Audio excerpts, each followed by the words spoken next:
The year is 2089. The dream of reaching Mars is now a reality. Standing tall against the crimson backdrop of the Martian surface is Artemis Base, humanity's first self-sustaining colony on another planet. Years of planning and international collaboration culminated in this ambitious project. Artemis represents a beacon of hope and a testament to human ingenuity. The base itself is a marvel of engineering. It's designed to be entirely self-sufficient. Hydroponic farms provide fresh food. Water is recycled with meticulous care. Solar panels soak up the Martian sunlight, generating the energy that powers the entire base. Artemis is home to a carefully selected group of scientists, engineers, and specialists. They live and work within the base, conducting research and pushing the boundaries of human knowledge. Their mission is to pave the way for future generations to inhabit Mars. They are pioneers, driven by an insatiable thirst for discovery and a deep-seated desire to secure humanity's future among the stars. The early days on Artemis were a flurry of activity. The colonists worked tirelessly to make the base operational.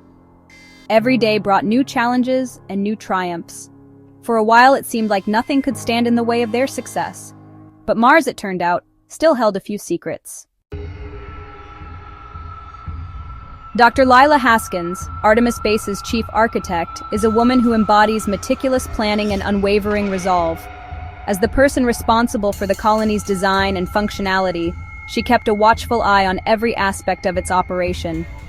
So, when resource levels began to show an unexpected decline, she was the first to notice. At first, the discrepancies were small, easily attributable to instrument error or fluctuations in energy consumption.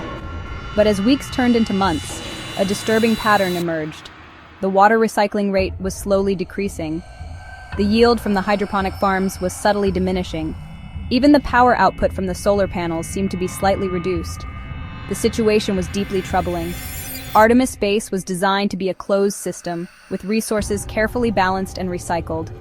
A leak in this closed loop, however small, could spell disaster for the entire colony. If they couldn't pinpoint the source of the problem and fix it quickly, they would be facing a slow and agonizing demise. Haskins knew that panic wouldn't solve anything. She needed cold, hard data. She initiated a base-wide audit, scrutinizing every system and process for any sign of inefficiency or leakage. The colonists, their faces etched with worry, cooperated fully, understanding the gravity of the situation. They had staked their lives on Artemis, and they weren't about to give up without a fight. Weeks of relentless investigation yielded no obvious answers.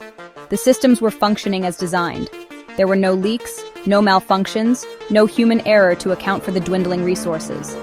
The mystery deepened, casting a pall over the once optimistic colony. The colonists of Artemis Base were facing their worst fear, an invisible enemy that threatened their very existence.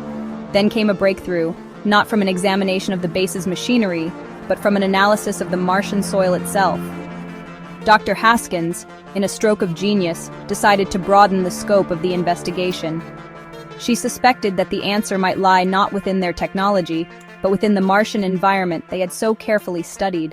Samples of Martian soil, collected from various points around the base, were subjected to rigorous testing. Finally, under the powerful lens of an electron microscope, the culprit was revealed. Microscopic life forms, too small to be seen by the naked eye, were thriving in the Martian soil. These organisms, previously undetected, were consuming the very resources that sustained the base. The discovery sent shockwaves through the colony. There was life on Mars, but not as they had imagined it. These weren't the little green men of science fiction, but something far stranger and far more threatening to their continued existence. These microscopic organisms were the silent thieves, the invisible architects of their impending doom.